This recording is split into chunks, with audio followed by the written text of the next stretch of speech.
Баршаларыңызға қайырлы күн достар. Бүгін сіздермен үй жағдайында қатпарлы самсаның рецептісімен бөліскім келеді. Ол үшін ең алдымен ыдысымызға мен ұнды алдын ала салып алдым. Оның үстіне тұз саламыз дәміне қарай. Одан соң маргарин саламыз. Барлығын салып болғаннан соң жылы суымызды ұнымыздың үстіне құйып, жұмсақ қамыр илейміз.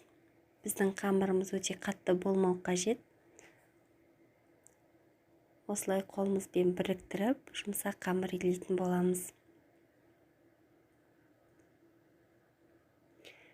Біздің қамырымыз дайын болып қалды. Дайын болған қамырды теңдей екі бөлікке бөлеміз.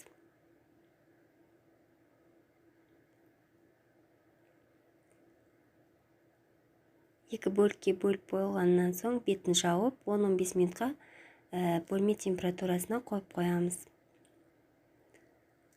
10 минуттан соң алып, қамырымызды барынша жұқалап жаятын боламыз. Жұқалығы менде осындай болды. Енді бұны бір шетке алып қойып, екінші бөлігін дәл сондай қылып жайып шығамыз. Содан соң ерітілген маргаринімізді үстіне жағамыз. Алдын жазған қамырымызды үстіне қойып, дәл видеода көрсетілгендей етіп орап шығамыз. Дайын болған қамырды мен тоңазытқышта 1 сағат ұстаймын. Бұл қамырымыз тоңазытқышта тұрғанда біз салмасын дайындап аламыз. Менде осындай фарш. Алдын ала пиязымызды турап алдым. Менде кішкентай болғандықтан 2 пияз турадым. Оны фаршымыздың үстіне саламыз. Енді дәміне қарай тұз саламыз және де қара бұрыш саламыз. Барлығын жақсылап араластырамыз. Біздің салмамыз дайын болды.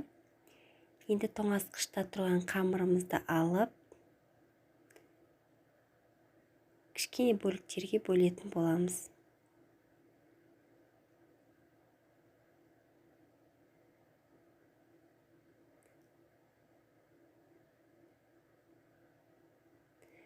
Енді дайын болған осы бөліктерімізді жайып, ішіне салмасын салып, барлығын бүгіп шығамыз.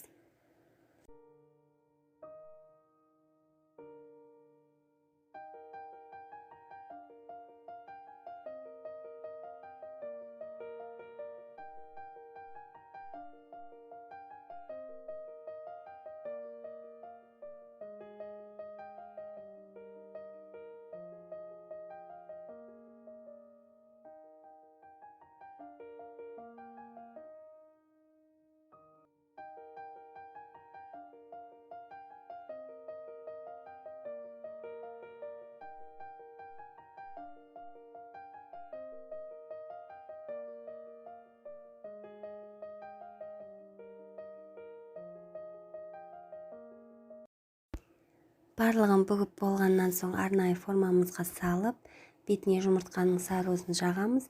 Содан соң алдын ала қызып тұрған печкеде 180 градуста 30 минутта пісіріп аламыз.